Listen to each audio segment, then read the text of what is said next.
நிகழ்தகவு.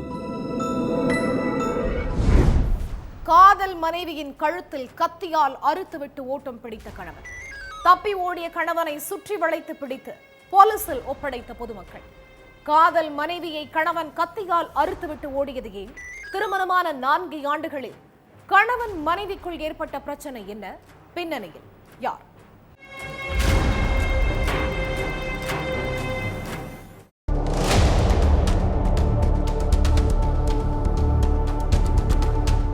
கணவனுக்கும் மனைவிக்கும் கடும் வாக்குவாதம் ஏற்பட்டிருக்குது. அப்போ தன்னோட கையில இருந்த சின்ன கத்தியால மனைவியுடைய கழுத்துல அறுத்துட்டு கணவன் ஓடியிருக்கான். ஆனா சுத்தி வளைச்சு அவரை பிடிச்ச பொதுமக்கள் மனைவிய ஹாஸ்பிட்டலுக்கு அனுப்பி வச்சுட்டு போலீஸுக்கு தகவல் கொடுத்திருக்காங்க.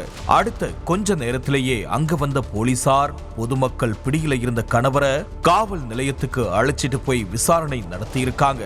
அப்பதான் மனைவிய எதுக்காக கத்தியால குத்துனாரு, தம்பதிக்குள்ள என்ன பிரச்சனைங்கிறதே தெரிய வந்திருக்கு. சென்னை புது வண்ணாரப்பேட்டை அம்மணி அம்மன் தோட்டம் 3வது தெருவுல வாழ்ந்துட்டு இருக்காரு ராஜ்குமார்.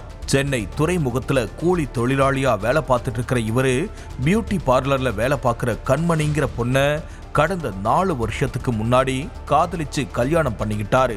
இவங்களுக்கு குழந்தை இல்லாததால நிறைய ஹாஸ்பிட்டலுக்கு போய் பரிசோதனை பண்ணியிருக்காங்க. ஆனாலும் குழந்தை பிறக்கல. ஒரு கட்டத்துல ஹாஸ்பிட்டலுக்கு போறதுலயே கண்மணி பெருசா ஆர்வம் காட்டல.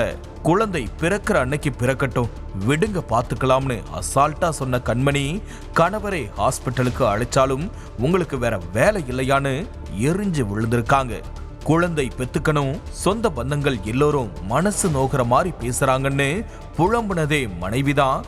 ஆனா இப்ப குழந்தை பத்தி பேசினாலே டென்ஷன் ஆகிறாளே, அதே நேரம் அதை ஒரு பொருட்டாவே எடுத்துக்கலையேன்னு கணவனுக்கு கொஞ்சம் நெருடலாவே இருந்திருக்கு. ஆனாலும் மனைவி கிட்ட எதுவுமே கேட்கல.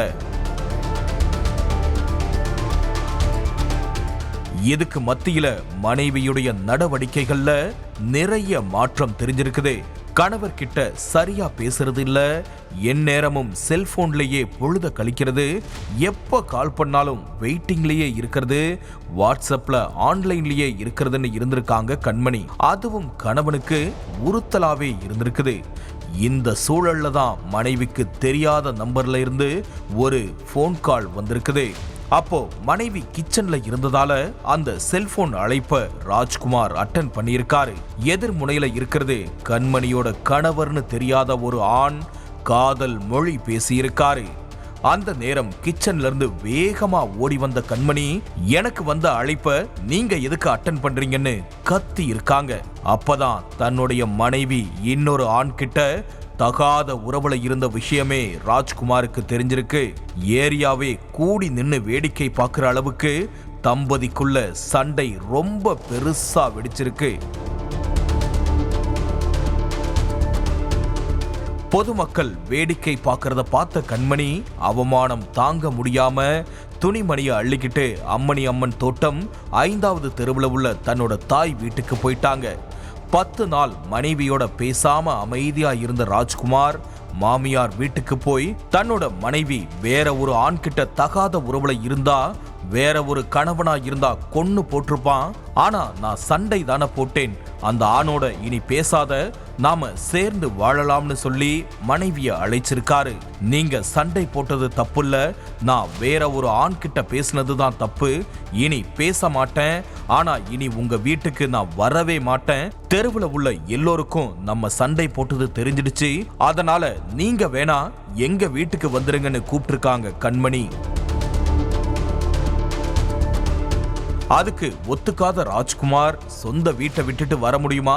வாடகை வீடா இருந்தாலும் வேற பக்கம் வீடு பார்த்து இருக்கலாம். மாமியார் வீட்டுக்கு வந்து வீட்டோட மாப்பிள்ளையா இருக்க என்னால முடியாது, அதனால நீ என்னோட வான்னு கூப்பிட்டிருக்காரு.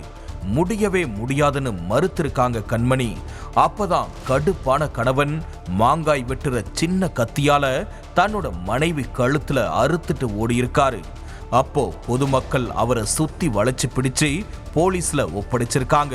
கழுத்துல காயம் பட்ட கண்மணி அரசு ஸ்டான்லி மருத்துவமனையில சிகிச்சையில இருக்காங்க. கணவர் ராஜ்குமார போலீஸ் கைது பண்ணி சிறையில அடைச்சிருக்காங்க.